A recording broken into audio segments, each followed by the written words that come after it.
Kaming mga Muslim, mga kapatid, kung paniniwala, siya Allah ay lumikha ng liwanag, siyang lumikha ng kadiliman, siyang lumikha ng malambot, siyang lumikha ng matigas, siyang lumikha ng paraiso, siyang lumikha ng impyerno.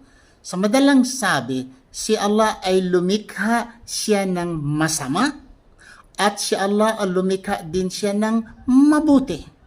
At binigyan niya ng batas, pinapakita ang dalawa, daan. Itong daan na ito ay patungong paraiso. Sambahin mo lang siyang nag-iisa, gagawa ka at susunod ka sa mga batas ng Diyos. Yan ang daan patungong paraiso. Pag gumagawa ka ng masama, nangangalunya ka, sumasamba ka ng iba, patungo ka ng impyerno. He made two things, good and bad, but He give you the way how to go paradise and how to go to impyerno.